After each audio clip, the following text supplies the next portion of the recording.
A 3-point swing right here is huge. That's going into week 6. I don't even know who's going to win this. Welcome back to week 5 of Barrell versus Bardstown, and this is where things get a little bit interesting. We've got some finished whiskey coming up over the next couple of weeks to find out who is the king of the blend. That's right now it is 7-5 Barrell, but this is anybody's game. There's 3 possible points available, whoever I pick today, as well as my 2 patrons pick. Now, my patrons had no idea which of these bottles were going up against each other. They knew the 9 bottles involved on each side, but they didn't know which one was going up against which and which ones they were drinking along the way. So let's pour these up, let's spin these up. Of course, we're doing it blind, and let's find out who is the king of the blend. Of course, if you want to know what this is the solo blind brought to us by Chris with Whiskey Noobs. So here we go, Barrell Seagrass versus our collab series over here. We'll talk about both these bottles in just one second, but everybody knows before we get started, time for the traditional sip. Cheers, y'all. That's finished.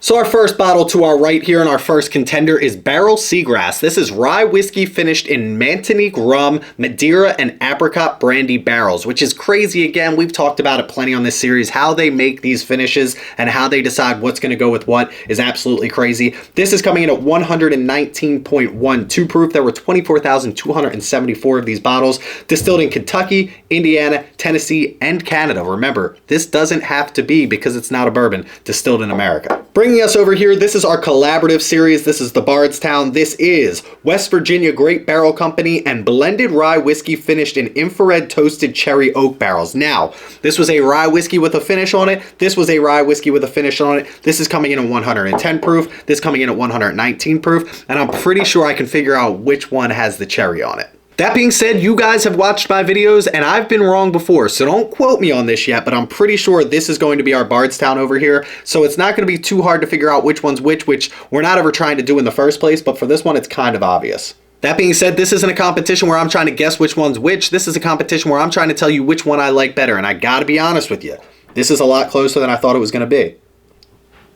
Now, full disclosure for me personally, I have had the Seagrass. This bottle belongs to me. This bottle was sent to me by one of my patrons. They helped me out with a lot of these bottles coming out of Bardstown because I didn't quite have enough to go up against all of the Barrell products that I've had. So I've had the Seagrass before. I have not had this particular collab series before, which means I'm pretty sure I can pick out the Seagrass, although it has been a long time. But this is so unique. That apricot, you kind of get it over here. That rum, that tropical inspiration. Definitely pick that up on this glass. This is kind of, I mean, I know their batch stuff is obviously fantastic blends. I get that, but I feel like it's a little bit easier to be like, this tastes good, this tastes good. If we put it together, it'll still probably taste good, versus doing stuff like this, taking Ontario whiskey, putting it in cherry oak, or taking a rye whiskey and you're putting this in a bunch of different barrels. Both of these are fantastic tasting to me. I feel like this isn't the season for this type of whiskey. I feel like this is more of a summer sipper. You're getting those tropical flavors. This is a little bit dark for me, but it's still super sweet. I feel like this would be great outdoors at a fire, but like a spring/summer fire, not like a wintertime fire. Again, assuming that this is the infrared, and this, I can almost pretty much guarantee that at this point. Here's what my initial thoughts are. One, these are very similar in the sense that they both give you a little bit of spiciness. They both give you a little bit of sweetness. For me, this is giving me a much more tropical, fruity side of things, which is again why I think it's this one over here, where this is giving me more dark characteristics. And 90 out of 100 times, I would normally lean towards that tropical flavor, but for some reason, I think it's the cherry.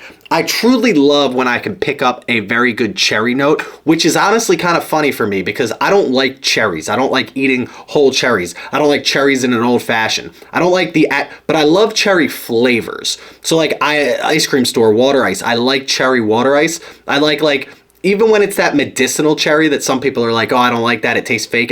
I enjoy that kind of medicinal cherry flavor. I don't think this is a medicinal type cherry flavor for me. I think it's a little bit more on par with what an actual cherry would taste like. But again, for me, it's weird with cherry because you either do it right or you don't do it right. Something like Stag with a higher proof that brings out that cherry flavor profile, I love. But then there's also something that overwhelms with cherry, and I feel like this might have done that, but it didn't really do it in this glass.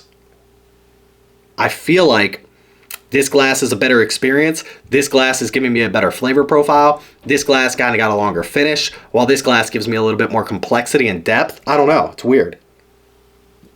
Also, knowing that this one's 119 proof, it definitely drinks under its proof. But we're not trying to take any, I'm trying to get all that out of my mind. This is the hard part about doing blinds and being able to pick out which one's which. Obviously, these are so unique and different that it's going to be hard not to be able to figure the two of them out, which is why it's nice that my patrons had no idea, right? They didn't know that matchup 5 was going to be this bottle versus this bottle. They just knew, they didn't even know that this bottle was going up against this bottle.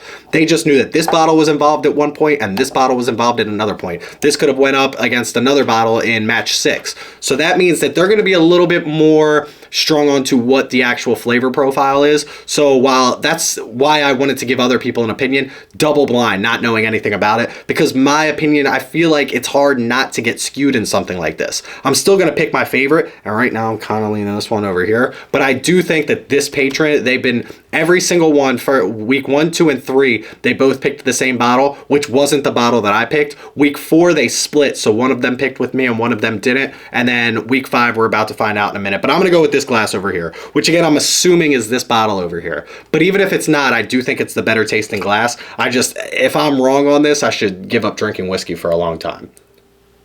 And to wrap this up with a bow, I know this is an older release from Barrell, but I would like a little bit more disclosure, right? Give me an age statement. At least they gave me 6 years on this. They told me mash bills on this. They don't tell me anything on this. Just like that, a little bit more coming out of this bottle over here. But let's find out what this was. Again, it's got to be the Bardstown, right? That is. It's the collab series right here, which means this is going to be our Barrell Seagrass. Can I find it? There it is. Seagrass on this one right here. Listen, the hard part about stuff like this is going to be a personal preference, especially when you get into funky finishes like this. Somebody's going to like one over the other. You're going to like rum, or you're going to like cherry, or you're going to like Madeira, or you're going to like cherry, or you're going to like apricot, or you're going to like cherry. For me, in this particular release, I like the cherry. So I'm going to give 1 point to the Bardstown, which means they're only 1 point behind right now.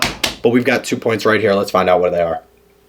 Let's go week 5. I don't even know who it is or what they picked. My wife put this all together for us. So let's open this up and find out who gets 2 more points. And the answer is Scott W. and Scott Smart. So they both picked the same bottle again, which is bottle B. Now I got to go to the spreadsheet. I got to find out what bottle B was, because again, I didn't put any of this together. I have to find out which one they picked, and they get 2 more points. That could be 3 points for Bardstown, or it could be another 2-1. All right, so 5A was the Barrell Seagrass, which means we all picked 5B, which is going to be 5B is the Bardstown Collab Rye Cherry Oak. That's actually kind of crazy. So that's 3 points to Bardstown in this one. We're right back in this, folks. This is anybody's game, and it's week 5, which means we have 6, 7, 8, 9. 4 times 3 is 12. There's 12 points left, and I believe I'm doing this all off the top of my head right now. I believe that Bardstown is up by 1 right now. A 3-point swing right here is huge. That's going into week 6. I don't even know who's going to win this. Listen, when I put this together, I didn't know how it was going to go. I didn't know if Barrell was going to be ahead by 100 right now. I didn't know if Bardstown was just going to sweep the board. But right now, we've got a tight race. We've got a couple of weeks left, and we've got anybody's game right here, which means going into week 6, every point is going to be important from here on out. So this is going to get exciting. If you haven't already, click that like and subscribe button, turn on notifications so you can find out who is going to be crowned King of the Blend. And listen, shout out Scott and Scott. I appreciate both of them for participating. We are off Patreon right now, but we're moving somewhere soon. I will keep you all updated on that. If you want to know more information before anybody else, make sure you join our Discord. That link in the description below. Follow me on Instagram for all of our updates for everything else. Check us out on TikTok, YouTube Shorts, of course, for all our short form content. Please don't drink and drive. Always drink responsibly. Stay healthy, stay happy, and stay doing King of the Blend. Cheers, y'all.